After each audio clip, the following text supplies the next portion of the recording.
Shalom. Sekali lagi shalom. Puji Tuhan, kita kembali berkumpul di minggu yang baru, di awal bulan Desember, akhir tahun. Kita bersyukur karena kebaikan Tuhan, penyertaan Tuhan. Kita boleh ada hingga hari ini, kita boleh sehat, kuat, bahkan menikmati berkat-berkat Tuhan, kemurahan Tuhan. Kita boleh sama-sama ada di penghujung tahun, penghujung bulan. Itu semua karena kebaikan Tuhan. Mari kita mau siapkan hati kita mau agungkan Tuhan, kita mau muliakan Tuhan, kita mau sembah Dia, Allah yang Maha Besar.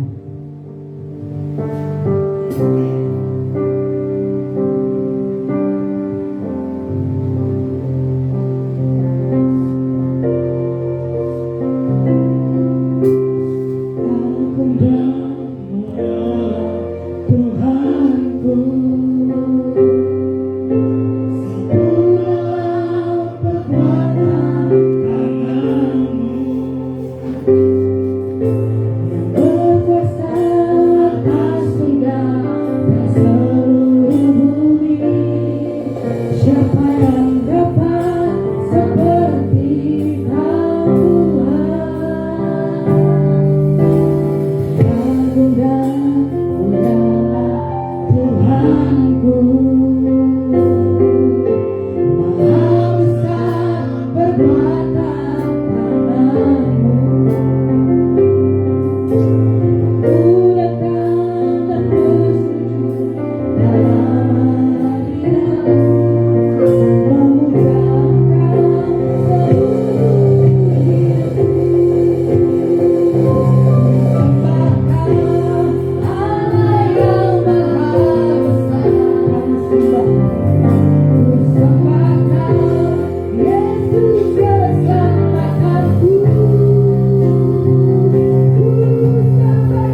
bagi kami, tempat kami berlindung dan berharap.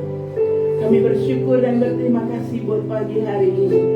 Kami saudara bersaudara dalam Kristus, kami datang kepadamu. Tidak lain kami mengangkat hati kami, karena dari hari ke hari Engkau selalu menjaga kami, dan penyertaan dan perlindungan-Mu itu sempurna bagi kami dan Sion. Oleh sebab itu dalam segala hal kami hanya datang kepadamu, Tuhan. Kau firman yang hidup, Tuhan, turun atas dalam dunia ini buat kami. Kami sangat bangga punya Tuhan Yesus yang luar biasa, yang telah mati di kayu salib bagi kami, dan Engkau sudah menebus dosa kami dengan harga yang begitu mahal, dan telah lunas Kau bayar dengan darah yang kudus. Bapa yang penuh kasih buat kami, kami bersyukur dan terima kasih Tuhan. Kau terlalu baik Tuhan. Kau kota benteng kami, Kau penjaga kami yang tidak pernah tertidur dan terlelap. Terima kasih Tuhan. Pada saat kami sedih, pada saat kami terluka, Engkau datang kepada kami dan Engkau berkata, "Hai anakku, jangan takut. Aku ada bersama-sama dengan engkau." Terima kasih Tuhan. Pada saat kami sendiri, pada saat kami takut melihat segala sesuatu yang terdatang, yang mau mengancam jiwa kami sekalipun, di situ ada Engkau Tuhan. Terima kasih. Kuatkan kami yang lemah Tuhan, kami yang berada di tempat ini Tuhan, bahkan mungkin di luar sana, melalui live streaming Tuhan, Engkau berikan kami kekuatan dari surga, supaya tetap terus memuji memuliakan Engkau. Karena kami harus mengerti Tuhan, ada saatnya Engkau melihat kami berproses, ada saatnya Engkau melihat hati kami benar-benar mengasihi Engkau atau tidak. Oleh sebab itu kami bersyukur, di saat kami tidak mampu, Engkau datang mengingatkan kami tentang firman. Terima kasih Tuhan, karena Engkau firman itu sendiri. Engkau adalah jalan kebenaran dan hidup. Tiada seorang pun akan datang kepada Bapa kalau tidak melalui Engkau. Terima kasih buat kasih-Mu yang sejati itu Tuhan bagi kami. Tidak pernah kami melihat orang benar itu duduk meminta-minta di pinggir jalan, tetapi setiap detik Engkau terus memberkati dengan napas Kau beri, dengan pengertian-pengertian baru yang Kau beri, dengan hikmat akal budi marifat dari sorga yang Kau beri. Kami bersyukur dan bangga punya Allah yang luar biasa. Terima kasih Tuhan. Ada saatnya kami berdoa, tapi itu belum tentu terjawab. Namun kami tahu apa yang kami rencanakan itu bukan yang Tuhan rencanakan. Karena kami tahu bahwa setiap kami punya rencana harus mengikuti rencana Allah yang ajar. Jawaban Tuhan selalu datang pada tepat waktu Tuhan bagi kami. Oleh sebab itu kami selalu bersyukur dan berterima kasih. Terima kasih Bapa di surga. Terima kasih Tuhan Yesus Kristus. Terima kasih Allah Roh Kudus. Ya Aba, ya Bapa. Terima kasih buat kehadiran-Mu di pagi hari ini. Engkau berkati hamba-Mu yang akan menyampaikan firman-Mu. Engkau mau urapi dia luar biasa, Engkau mau pakai dia dengan luar biasa Tuhan dari hari ke hari. Supaya apa yang disampaikan adalah isi hati-Mu ya Roh Kudus. Roh yang besar daripada Allah itu sendiri turun atas kami di tempat ini dan berkati umat-Mu, supaya mengerti akan rencana-Mu lewat firman yang disampaikan oleh hamba-Mu. Terima kasih Bapa.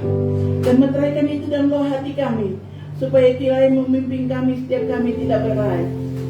Tidak kami tidak berdaya sekalipun Engkau ada. Terima kasih, berkati bersyukur dan Engkau murapi dia, supaya puji-puji yang dinaikkan merupakan satu doa, merupakan satu penginjilan di tempat ini. Setiap orang yang datang, matanya terbuka, melihat Allah itu sendiri lewat kebenaran dan puji-pujian kita. Jika kami boleh menyembah Allah dalam roh dan kebenaran.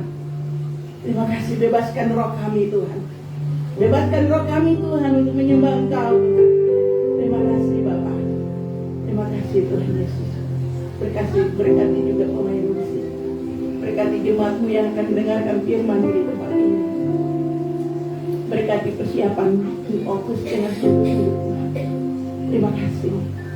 Terima kasih buat kehadiran-Mu. Engkau Allah yang awal dan yang akhir. Alfa dan Omega bagi kami bersyukur. Terima kasih Bapa. Terima kasih Tuhan Yesus. ibadah ini ke dalam tangan-Mu Bapa. Dari awal pertengahan sampai akhir.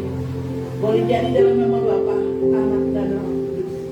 Di dalam nama Tuhan Yesus Kristus, Tuhan dan Juru Selamat kami yang hidup. Kami berdoa dan mengucap syukur pada Allah Bapa dalam kerajaan surga. Haleluya, kami yang siap terus memuji memuliakan Allah, kami mau katakan bersama-sama. Amin. Terima kasih. Baik, silakan dulu.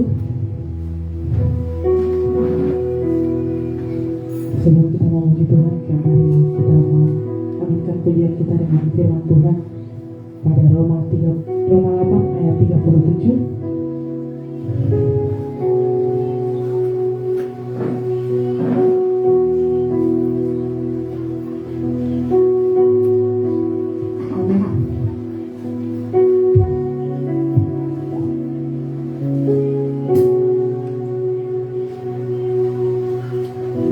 Roma 8 ayat 37. Kita sama-sama baca. 1, 2, 3. Tetapi dalam semuanya itu kita lebih daripada orang-orang yang menang oleh Dia yang telah mengasihi kita. Sekali lagi dengan suara yang lantang. Roma 8 ayat 37, 2, 3. Tetapi dalam semuanya itu kita lebih daripada orang-orang yang menang oleh Dia yang mengasihi kita. Amin. Mari kita bangkit berdiri, kita mau pujikan lebih dari pemenang, sebab kita telah dimenangkan oleh Tuhan yang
persiapkan hati kita untuk dilakukan kebenaran firman Tuhan.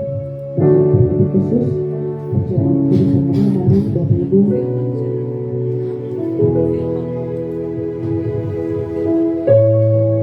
Pujikan 1 dalam rohmu, 1 dalam firman.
berdoa.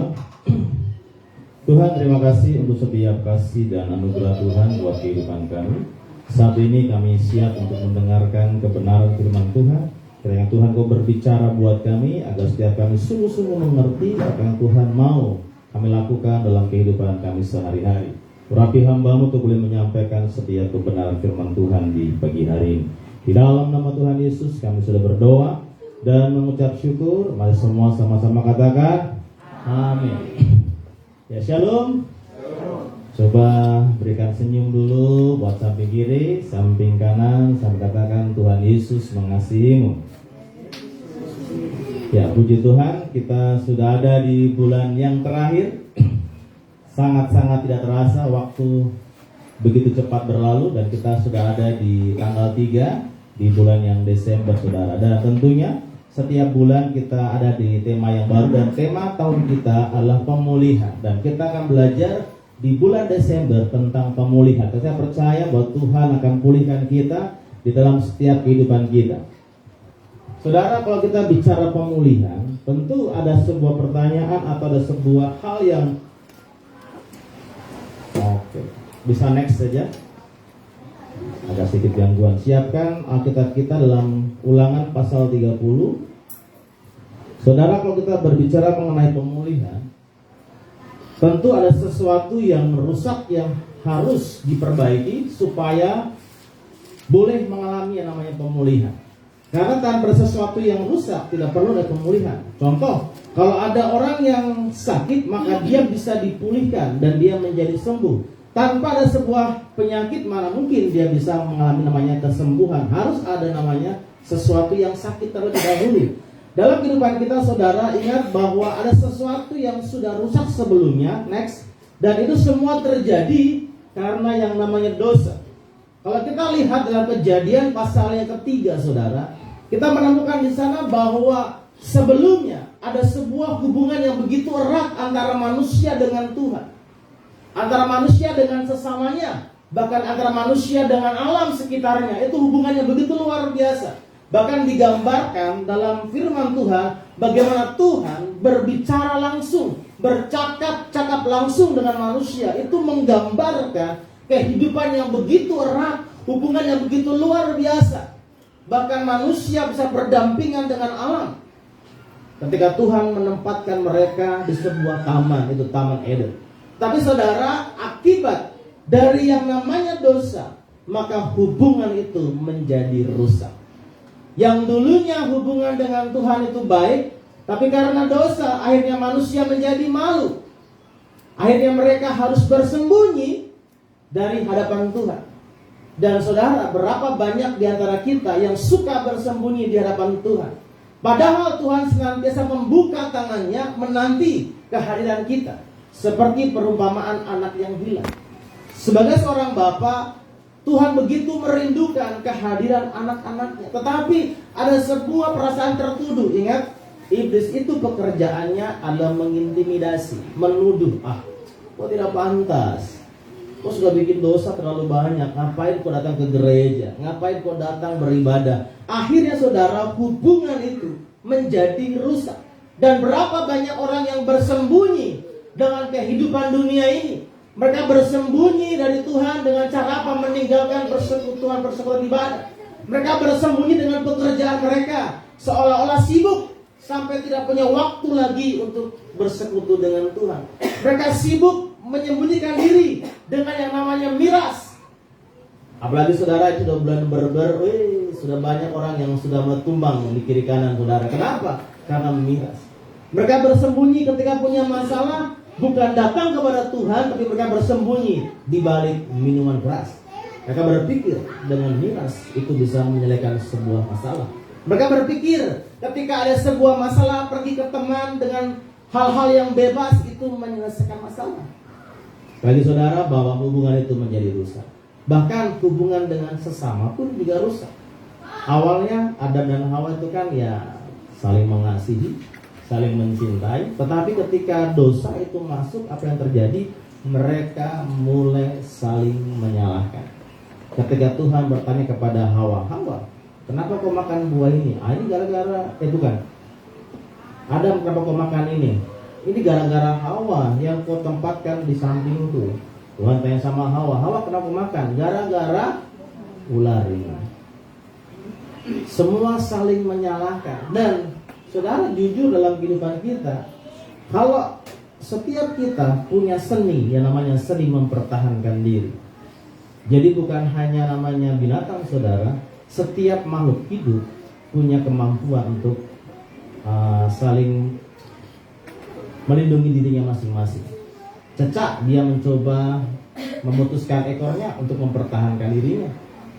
Landak, ketika kita dekati maka durinya semua akan keluar.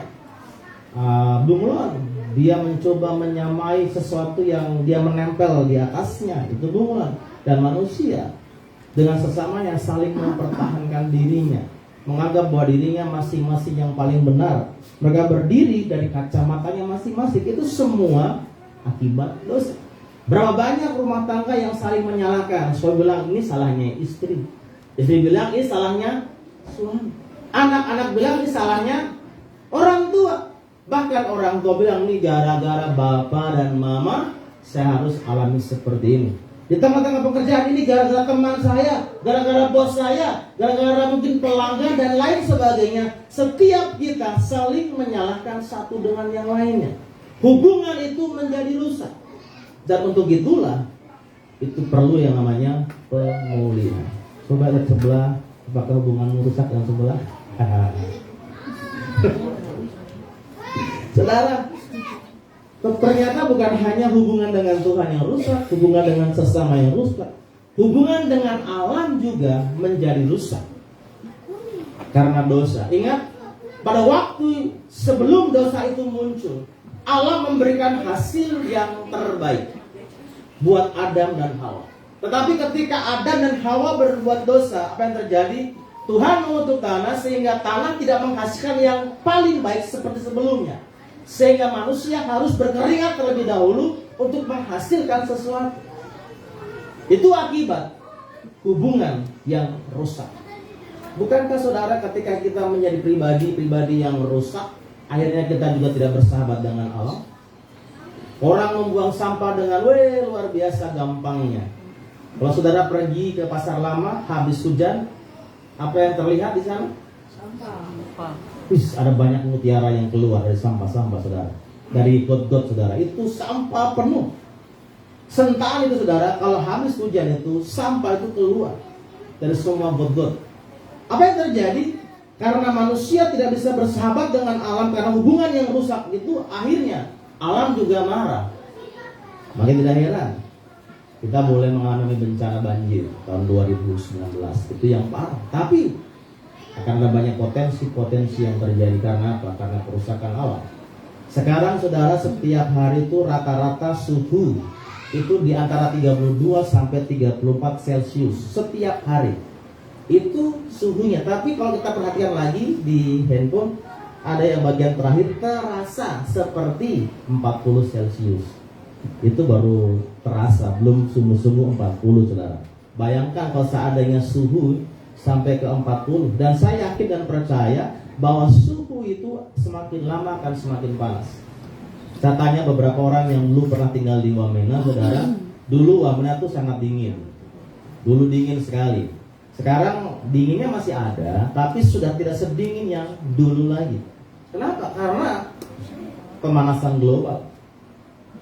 Kalau kita perhatikan suhu di antara kita masih kecil dan sekarang sudah berbeda.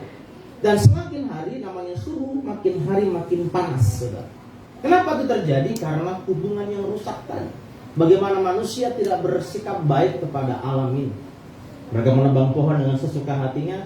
Yang satu sibuk menanam pohon, penghijauan, yang satu sibuk menghabiskan pohon. Itu yang terjadi, kan?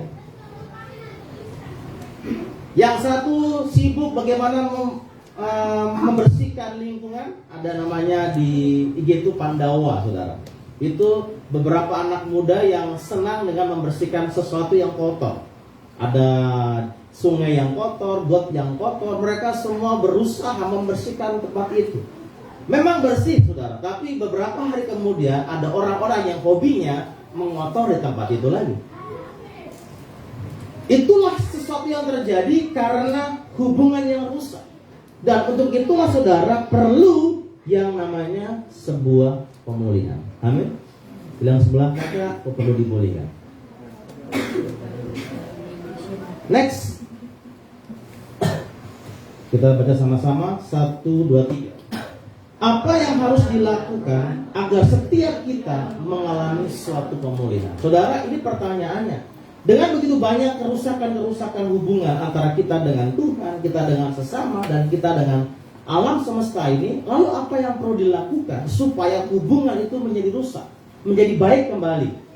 Ada beberapa hal, saudara, tapi sebelumnya next kita akan lihat terlebih dahulu dalam Ulangan pasal 30 ayat 4 dan 5.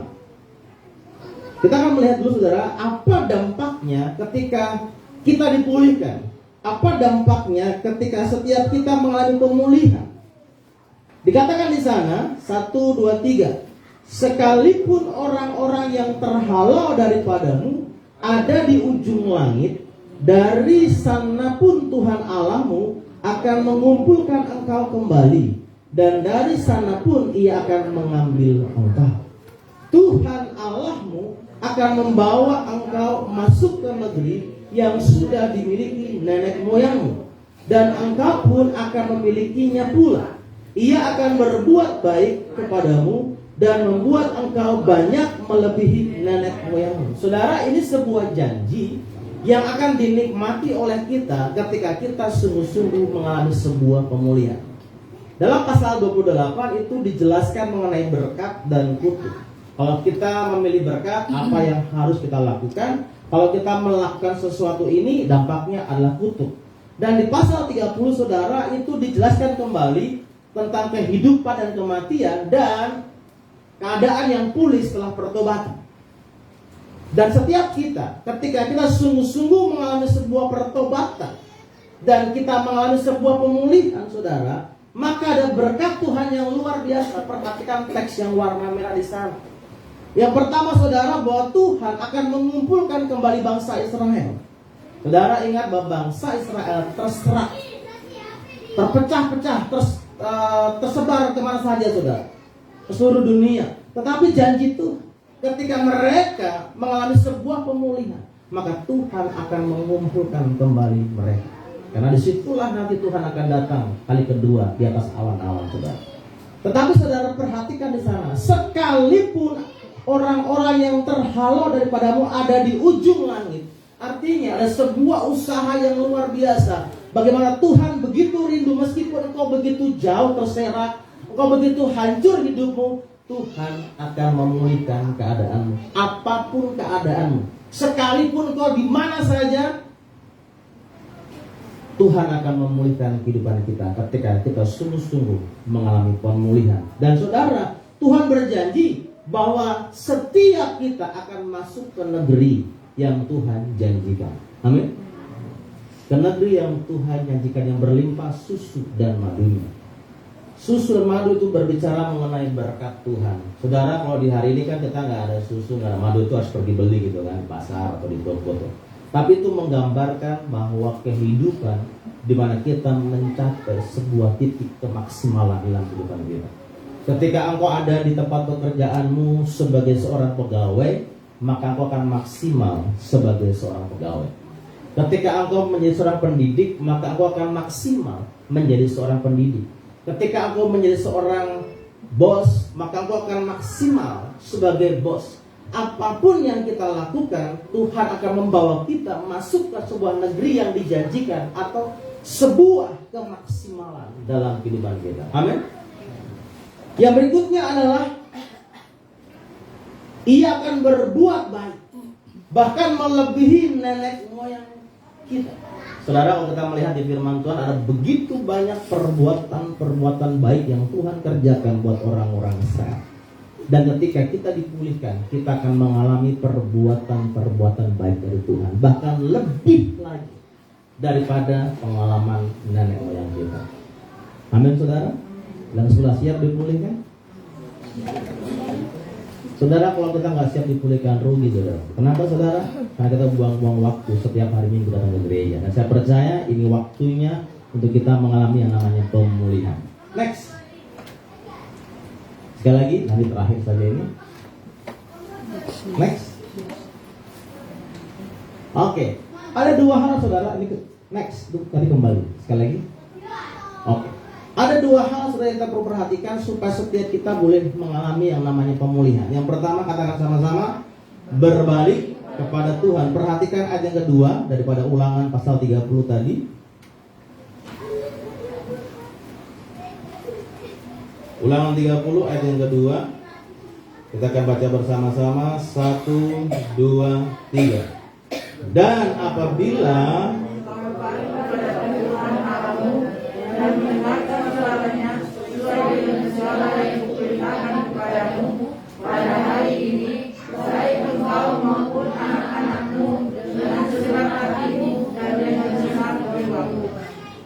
jadi hal yang pertama, supaya setiap kita mengalami sebuah pemulihan, maka pada hari ini kita harus berbalik kepada Tuhan.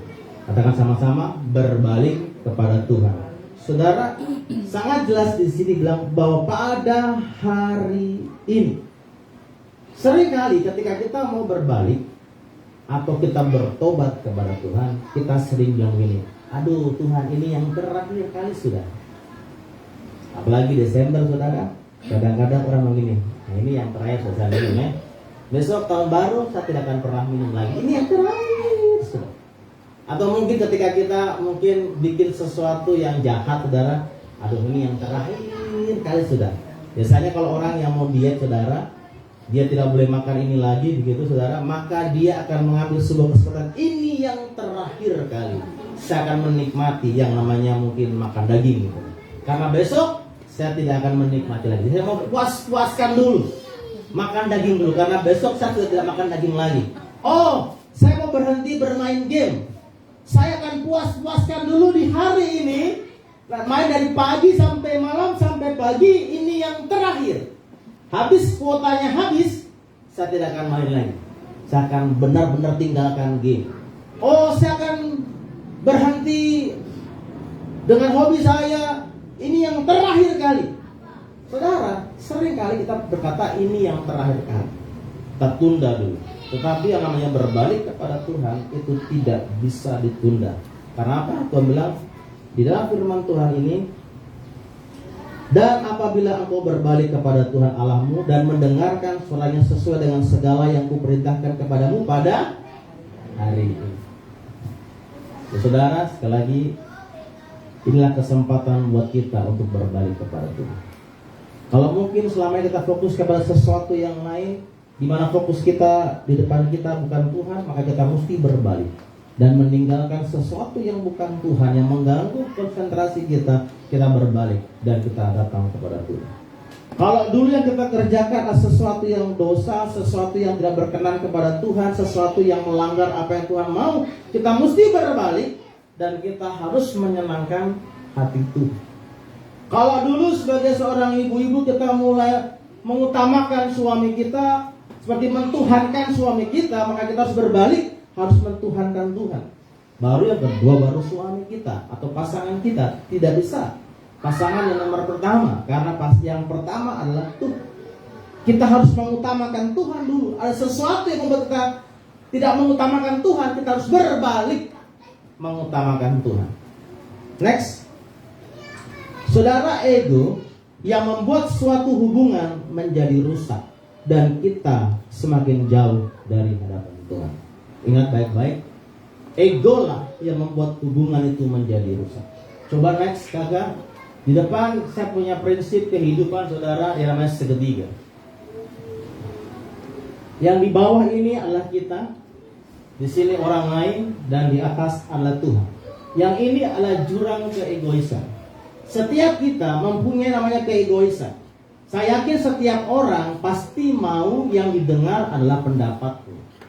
Contoh dalam sebuah rapat, ketika sesuatu disampaikan, dia mau bahwa apa yang menjadi pendapatnya dia, apa yang menjadi idenya dia mau itu yang didengarkan. Tetapi saudara, ketika masing-masing mempunyai ego, orang lain juga punya ego, maka masing-masing akan berusaha mempertahankan ego mereka. Apalagi ketika mereka tidak punya hubungan dengan Tuhan yang baik, maka ego itu akan semakin besar. Bukankah kalau kita nggak punya hubungan baik dengan Tuhan, ego kita makin besar? Tetapi saudara, ketika masing-masing mencoba mendekatkan dirinya kepada Tuhan, berbalik, yang harusnya ke sini ego kita semakin jauh, saudara, kita berbalik ke atas kepada Tuhan, maka ego itu semakin lama akan semakin dikikis. Sehingga kita punya hubungan dengan orang lain juga menjadi baik. Contoh, ketika kita mulai berdebat dengan orang lain, apalagi saudara, di hari-hari ini kan musim kampanye kan, ada 3 pilihan saudara. Ada nomor 1, nomor 2, nomor 3. Makanya kadang kalau foto harus hati-hati gitu kan. Kalau begitu dibilang apa, begini bilang apa, ya kita harus foto yang netral gitu kan. Kadang-kadang waktu kita Natal Gembala saudara, habis foto kita semua pakai pose begini. Saya bilang amin kan. Karena sekarang semua akan dikonotasikan dengan yang namanya kampanye kan. Dan setiap kita itu kan beda pendapat. Dan masing-masing kita harus menghargai pendapat orang lain. Tetapi saudara, yang namanya kalau orang sudah berdebat, namanya calon gitu, dong bisa ukir sampai. Bahkan kadang-kadang yang awalnya punya hubungan yang baik, hanya gara-gara beda pasangan saja, dong bisa berkelahi. Itu hanya gara-gara beda pasangan. Dulu sempat viral, gara-gara dia dia beda pilihan saudara, dia tembok gitu, jalan masuk gitu saudara. Karena apa? Karena yang lain beda gitu. Hanya gara-gara beda. Tetapi saudara, ketika kita masing-masing punya hubungan dengan Tuhan, meskipun beda, kita tetap bisa saling menghargai perbedaan itu. Makin kita membangun hubungan baik dengan Tuhan, maka hubungan kita dengan sesama juga pasti akan baik. Karena indikator hubungan yang baik dengan Tuhan, pasti hubungannya dengan sesama akan baik.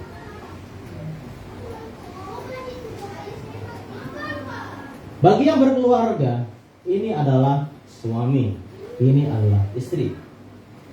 Kalau masing-masing suami dan istri berfokus bukan kepada pasangannya, kadang-kadang kan begini, apa lakukan dulu, bersama kerjakan bagian saya. Akhirnya masing-masing menuntut apa yang harus dilakukan oleh pasangannya.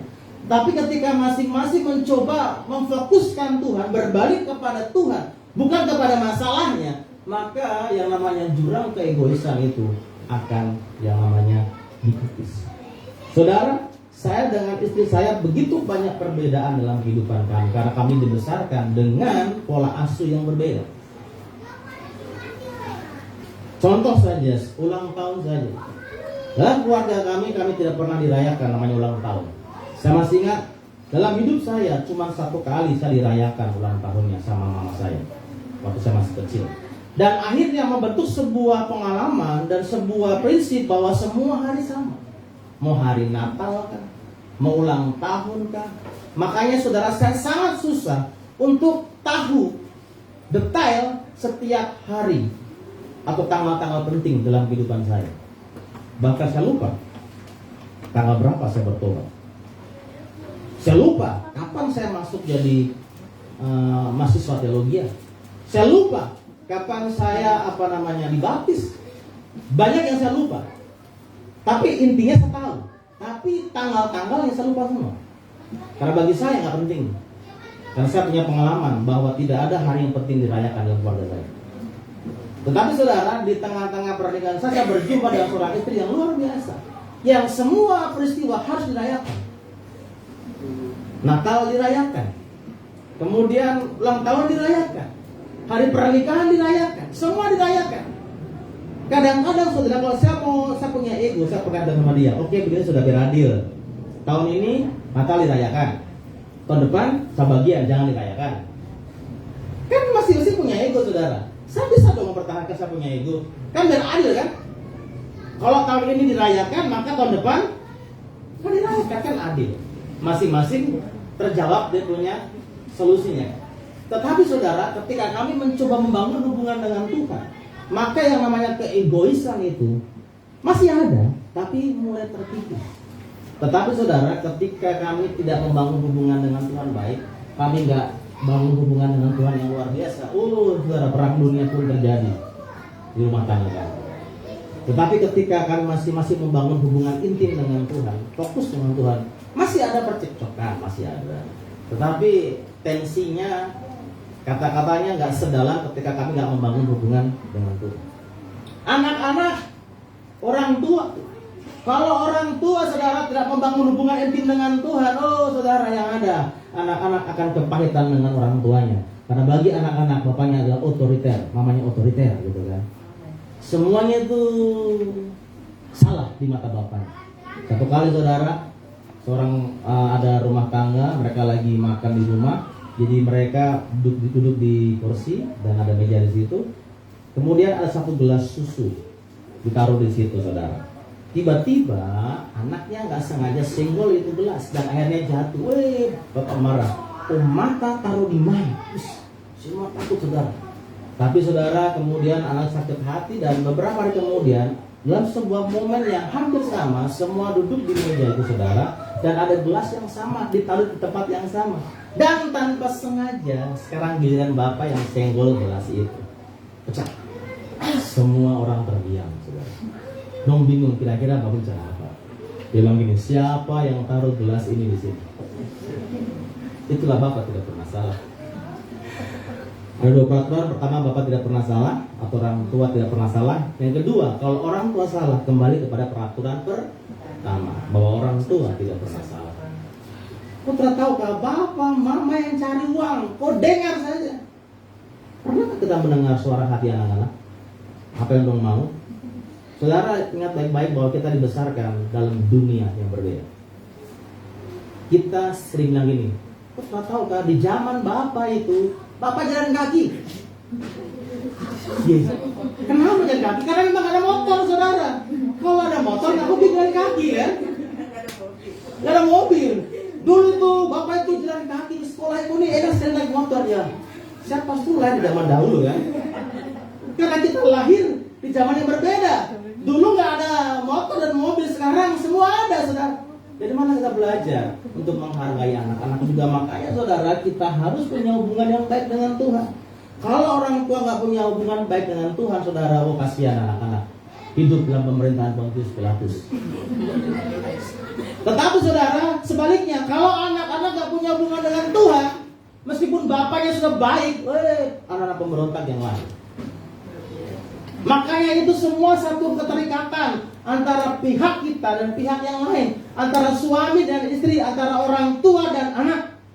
Semuanya harus punya hubungan yang baik dengan Tuhan. Supaya apa? Supaya setiap kita dipulihkan. Bilang setelah fokus kepada Tuhan. Jadi berbalik saudara, jangan fokus kepada yang lain, fokus kepada Tuhan. Coba next kita baca sama-sama. 1, 2, 3.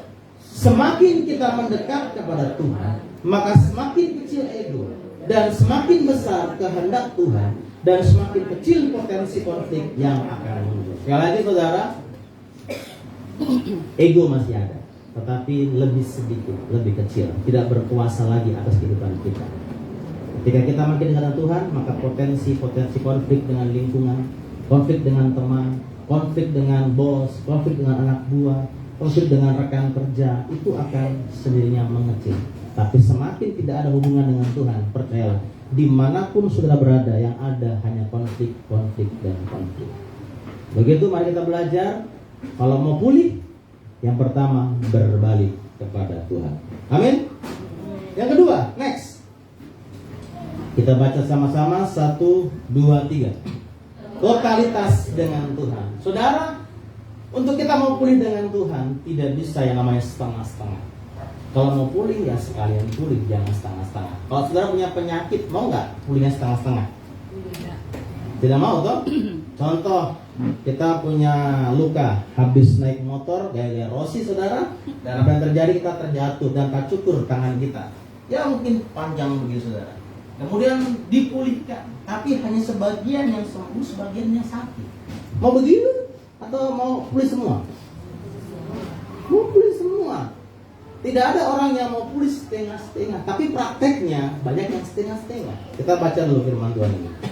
1, 2, 3. Dan apabila engkau berbalik kepada Tuhan Allahmu dan mendengarkan suaranya sesuai dengan segala yang kuperintahkan kepadamu pada hari ini, engkau menggunakan anakmu dengan segenap hatimu dan dengan segenap jiwamu. Saudara perhatikan di sana, dengan segenap hatimu, dengan segenap jiwamu.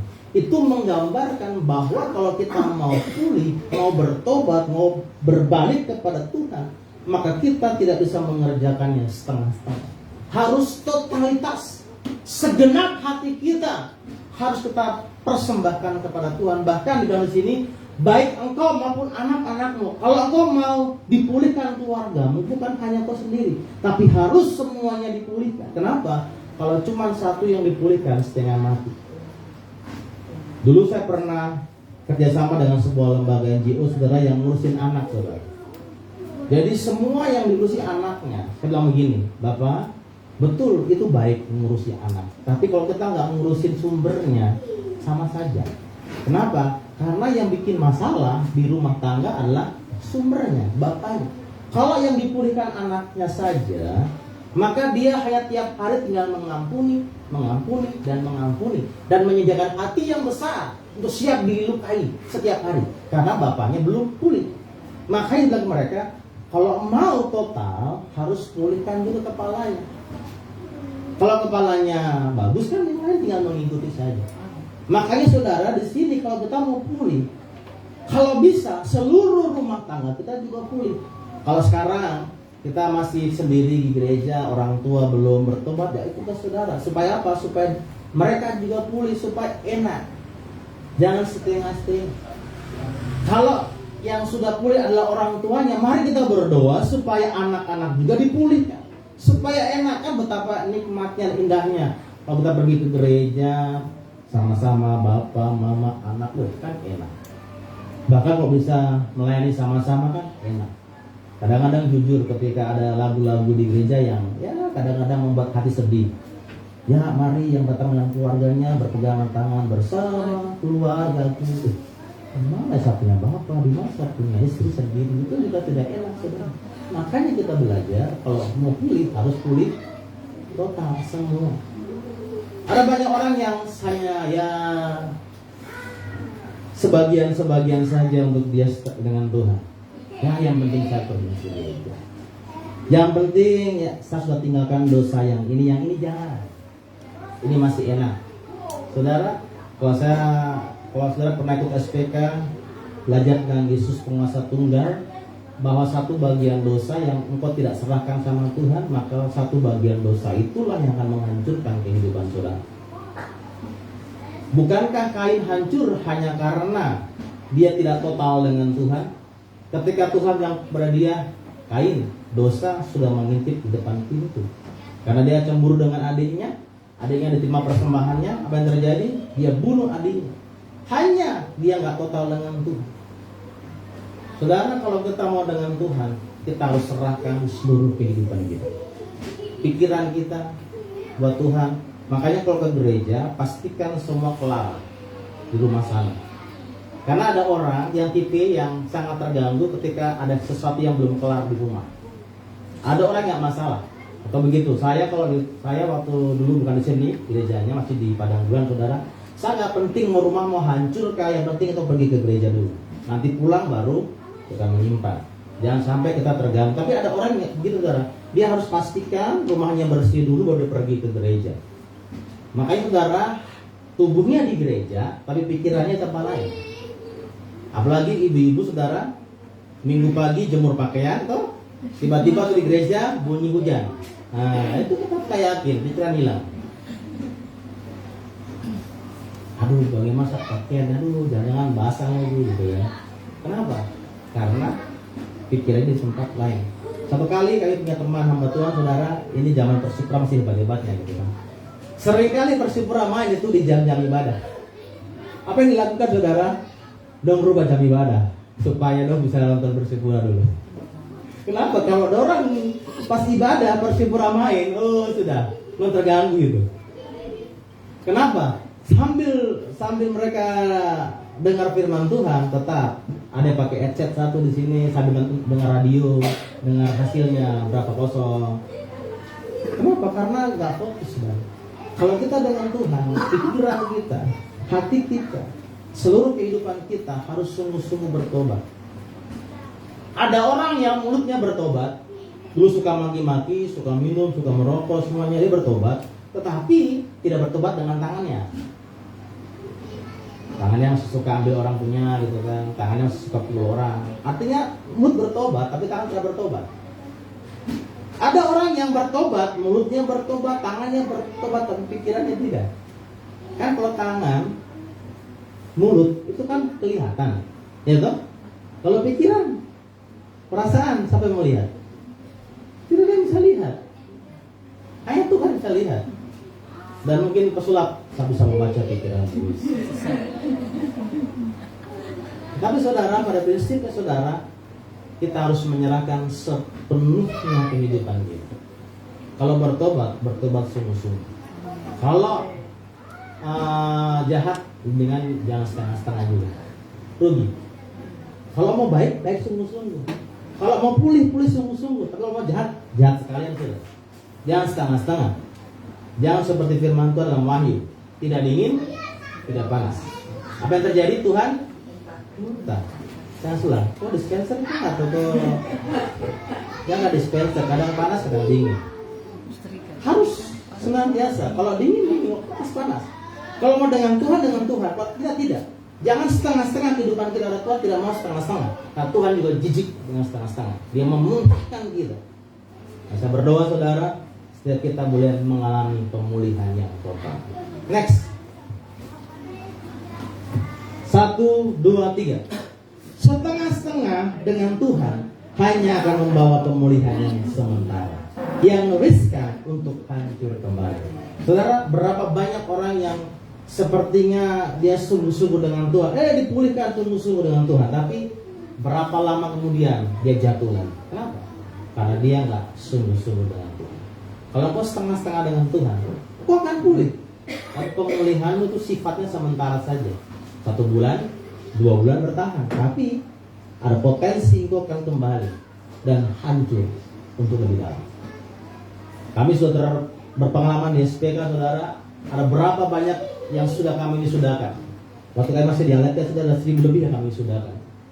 Tapi ada sekian banyak orang yang dipulihkan Tuhan, yang sungguh-sungguh bertahan sampai dengan hari ini, dan mereka sungguh-sungguh menjaga hidup mereka. Tetapi yang hanya bertobat by event, setengah-setengah saja. Waktu di SPK bertobat, waktu pulang kembali lagi saudara, hidupnya itu hancur, bahkan lebih dalam lagi. Begitu, jangan pernah setengah-setengah dengan Tuhan. Kita saja, kalau orang memperlakukan dengan setengah-setengah hati, enak atau tidak? Tidak enak toh? Kita saja mau orang mengasihi kita, memperhatikan kita dengan total. Sama dengan Tuhan. Tuhan juga mau dengan total. Lalu pertanyaannya, apakah firman Tuhan ini sulit bagi kita? Ini sebuah pilihan. Saudara, yang namanya pilihan, setiap kita diberikan kesempatan atau anugerah yang begitu luar biasa, kehendak bebas untuk memilih sesuatu. Dan kalau orang normal diperhadapkan dengan pilihan antara baik dan buruk, orang normal pasti pilih yang baik. Kalau kita suruh memilih yang agak samar-samar mungkin susah. Tapi kok yang kontras itu gampang. Hitam, putih, itu gampang. Baik dan buruk itu gampang. Kalau agak-agak abu-abu susah. Tapi ini kan pilihan yang sangat jelas, berkat atau kutuk, kehidupan atau kematian. Setiap kita diberikan sebuah pilihan. Orang yang begini, untuk hidup dengan Tuhan itu susah. Kita akan lihat buktinya. Kakak kembali. Perhatikan ayat 11. Naik lagi terus. Sekali lagi. Oke. Kita baca firman Tuhan ini ayat 11. 1, 2, 3. Sebab perintah ini yang kusampaikan kepadamu pada hari ini tidaklah terlalu sukar bagimu dan tidak pula terlalu jauh. Lihat ayat 12. Berikutnya buka Alkitab saudara. Ayat 12. 1, 2, 3. Tidak di langit tempatnya, sehingga engkau berkata, siapakah yang akan naik ke langit untuk mengambilnya bagi kita dan memperdengarkannya kepada kita, supaya kita melakukannya. Ayat 13. Juga tidak di seberang laut tempatnya, sehingga engkau berkata, siapakah yang akan menyeberang ke seberang laut untuk mengambilnya bagi kita dan memperdengarkannya kepada kita, supaya kita melakukan. Saudara, yang sering kali kita suka bersembunyi kepada kita punya pendapat, melakukan firman Tuhan itu sulit sekali, sukar sekali. Tapi ini sebuah pernyataan yang jelas, itu tidak terlalu sukar. Masalahnya hanya satu, tong tidak mau. Bukan tidak bisa, hanya tidak mau. Tuhan ketika memberikan sebuah perintah kepada kita, Dia Bapa yang baik, Dia tahu batas kemampuan kita, dan Dia tahu apakah kita sanggup atau tidak sanggup. Kalau kita nggak sanggup, itu artinya Tuhan yang salah. Tapi Tuhan itu benar, Dia tahu kita punya kemampuan, hanya mau tidak untuk kita mengerjakannya. Dan sebelah kakak, ini tidak sukar. Yang penting kau mau saja. Amin saudara. Tidak sukar, yang penting kita hanya mau saja memberikan hati kita untuk berbalik kepada Tuhan dan total dengan Tuhan. Kita angkat pujian. Dia sanggup memulihkan kehidupan kita.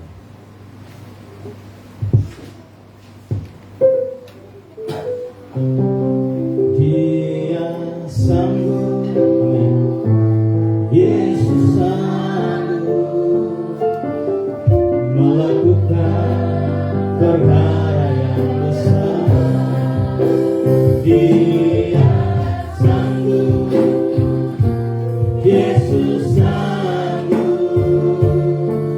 memulihkan yang terluka, menyembuhkan yang menderita.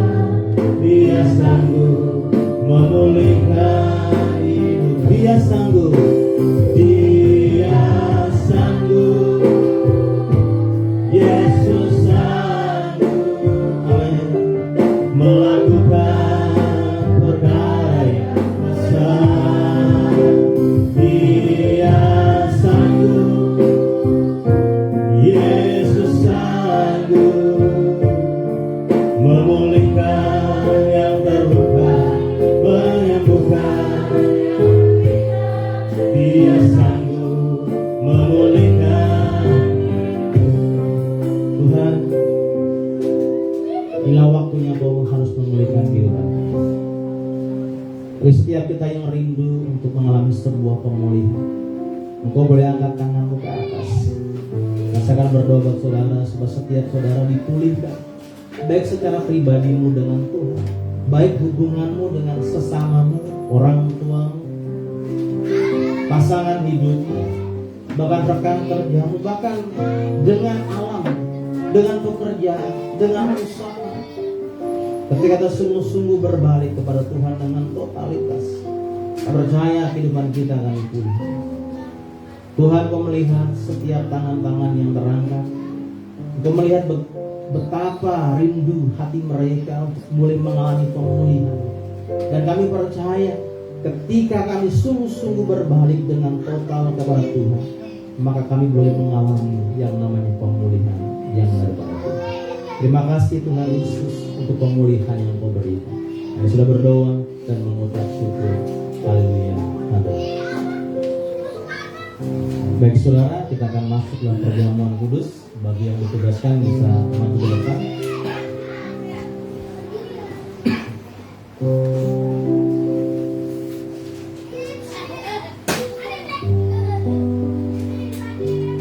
Ya saudara, di GKN kita mengenal dengan sistem perjamuan kudus terbuka. Artinya setiap orang yang sungguh-sungguh percaya kepada Tuhan, maka mereka boleh mengambil bagian dalam perjamuan kudus. Mari kita berdoa. Tuhan Yesus, kami sungguh bersyukur untuk setiap kesempatan di hari ini, dan biarlah kami sungguh-sungguh bisa menikmati dan mengalami makna daripada perjamuan kudus ini. Terima kasih Tuhan, urapi setiap kami yang mengambil bagian dalam perjamuan kudus. Dalam nama Tuhan Yesus kami berdoa. Amin.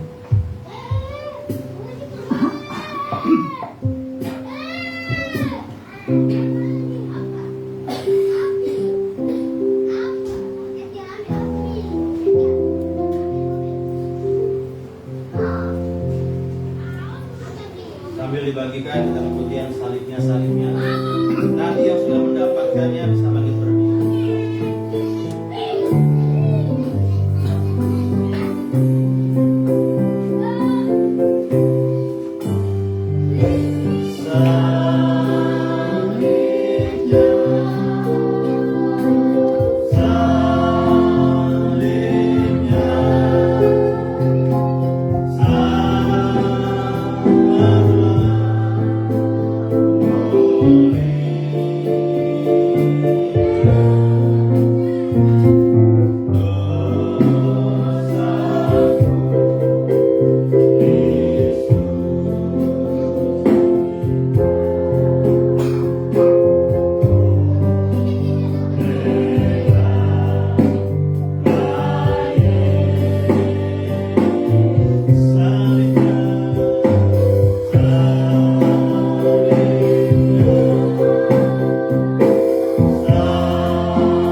daripada tubuh Tuhan kita.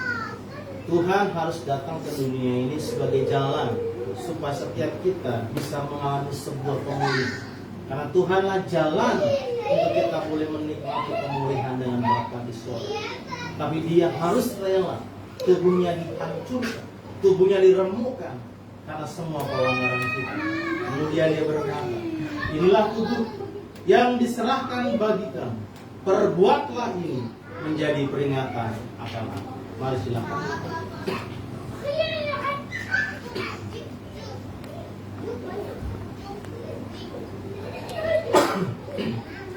Mari mengucap syukur untuk tubuh yang pecah mati.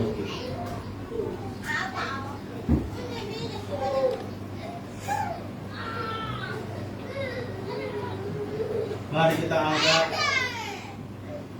cawan di atas kepala kita, cawan yang berisi anggur, yang merupakan lambang dari darah Tuhan kita, darah yang suci, yang harus tercurah karena semua pelanggaran kita, darah yang kudus, yang tercurah karena kerinduan Tuhan, supaya hubungan itu menjadi pulih. Dan Dia berkata, cawan ini adalah perjanjian baru yang dimateraikan oleh darah. Perbuatlah ini setiap kali kamu meminumnya menjadi peringatan akan aku. Mari silakan.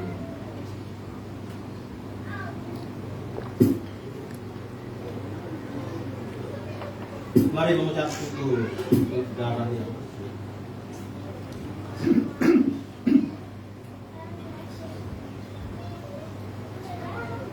Tuhan, kalau Engkau sudah mengajarkan kepada kami bagaimana Engkau sungguh-sungguh totalitas untuk memulihkan keadaan kami, karena ide awal pemulihan itu datang daripada Engkau, dan Engkau begitu rindu bahkan Kau totalitas memberikan nyawamu supaya setiap kami boleh mendapatkan jalan pemulihan.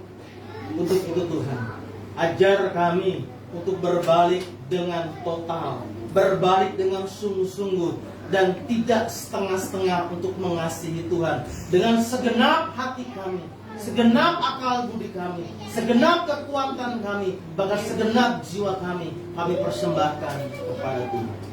Dia berdoa, Tuhan Yesus, apapun yang menjadi beban, Engkau akan menolong, memberikan kekuatan dan jalan keluar. Dan bagi setiap kami yang sakit, kami percaya Tuhan pulihkan di dalam nama Tuhan Yesus. Terima kasih di setiap pertolongan Tuhan. Kami sudah berdoa dan mengucap syukur. Haleluya. Amin. Jangan duduk, Bapak Ibu sekalian.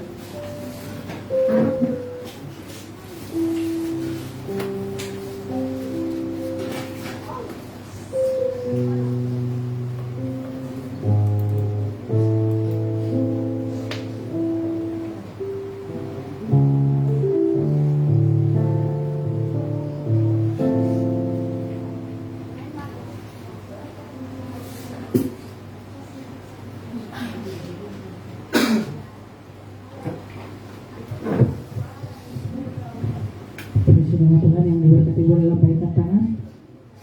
Kita akan memberi persembahan bagi Tuhan. Mari siapkan persembahan bagi saudara-saudari. Lalu kita angkat di tangan kanan dan berdoa. Mari kita berdoa. Tuhan Yesus, terima kasih untuk setiap firman-Mu yang boleh kami dengarkan Tuhan. Kami akan memberi bagi pekerjaan Tuhan. Kiranya Tuhan Engkau memberkati setiap persembahan kami boleh dapat berguna bagi pekerjaan-Mu di tempat ini. Terima kasih banyak Tuhan Yesus. Dalam nama Yesus kami berdoa dan bersyukur. Haleluya. Amin. Kita mau pujikan. Ya, ada terlalu besar kasih sayang Tuhan.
Tuhan,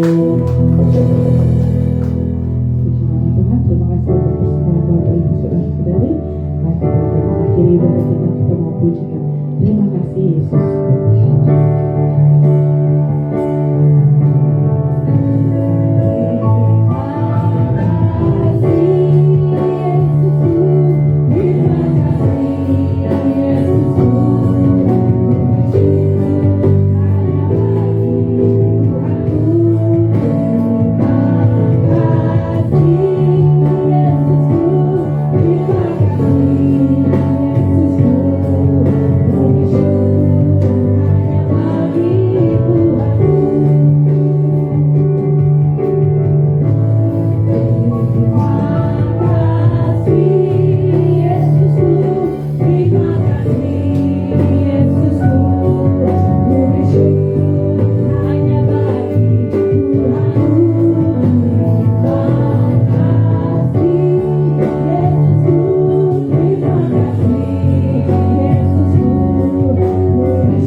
Terima kasih setiap pertolongan Tuhan dalam kehidupan kami. Kalau kami ada sampai dengan hari ini semua hanya karena kebaikan Tuhan. Tuhan, kami terus berdoa untuk pemerintah kami. Biarlah Tuhan terus memberkati pemerintah kami. Berikan setiap pemimpin kami roh takut akan Tuhan, agar setiap mereka sungguh-sungguh boleh menjalankan setiap tugas mereka dengan baik. Kami juga berdoa di tahun politik ini supaya meskipun setiap kami berbeda pilihan, berbeda pandangan, tapi kami semua boleh saling menghargai satu dengan yang lain. Kami jauhkan pertikaian, perpecahan di dalam nama Tuhan Yesus. Kami juga berdoa Tuhan Yesus untuk perdamaian dunia, kiranya Tuhan terus menolong setiap orang-orang yang bertikai, bangsa yang bertikai. Bila Tuhan terus menolong mereka supaya ada kasih Tuhan dalam setiap hidup mereka. Kami juga berdoa kiranya Tuhan juga terus menolong umat Tuhan dimanapun mereka berada. Biarlah setiap kami boleh menjadi berkat dimanapun Tuhan tempatkan kami. Kami juga berdoa untuk umat Tuhan yang di sepanjang minggu ini berulang tahun. Biarlah berkat, damai, sejahtera Tuhan limpahkan dalam hidup mereka. Dan juga bagi jemaat Tuhan yang mengalami sakit penyakit, Tuhan sembuhkan mereka di dalam nama Tuhan Yesus. Kami berdoa Tuhan Yesus untuk rangkaian ibadah selama bulan Desember, bahkan Natal, baik Natal, sekolah minggu, Natal jemaat, bahkan ibadah-ibadah yang lainnya, semuanya boleh berjalan dengan lancar. Kami juga berdoa untuk rencana pembangunan kami di tahun depan, kiranya Tuhan memberkati, memperlancar semuanya di dalam nama Tuhan Yesus. Sebentar kami akan kembali ke rumah kami masing-masing, kiranya Tuhan tolong menibakan di rumah dengan penuh selamat. Mari umat Tuhan arahkan tanganmu dan aminkan doa berkat ini. Diberkatilah engkau oleh Tuhan. Diberkatilah pertumbuhan rohani saudara oleh Tuhan. Diberkatilah pendidikan saudara oleh Tuhan. Diberkatilah pekerjaan saudara oleh Tuhan. Dan diberkatilah keluarga saudara oleh Tuhan. Kiranya kasih karunia daripada Allah Bapa dan kasih sayang daripada Tuhan Yesus Kristus serta penyertaan dari Roh Kudus menyertai kita mulai hari ini sampai selama-lamanya. Bapa, terima kasih. Bapa, terima kasih. Bapa, terima kasih.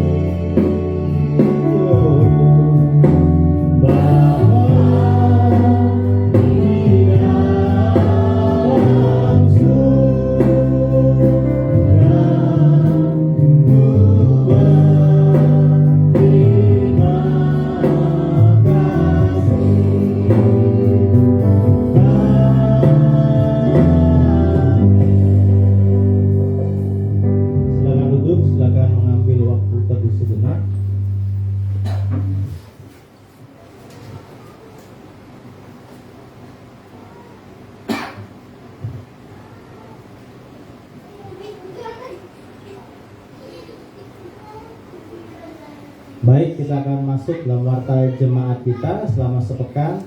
Pengumuman yang pertama, kemarin kita sudah mengambil sebuah keputusan untuk rapat di mana kita Natal akan di sosial, tetapi karena ternyata ada tabrakan dengan gereja lain, maka kita alihkan ke panti asuhan di Polomo di belakang Borobudur. Yang perlu kita siapkan adalah yang pertama, bagi Bapak Ibu yang mempunyai pakaian yang layak pakai bisa dikumpulkan, nanti dicuci dulu harum-harum baru kita kumpulkan di gereja. Jangan dibawa yang belum keadaan dicuci, tapi dicuci terlebih dahulu.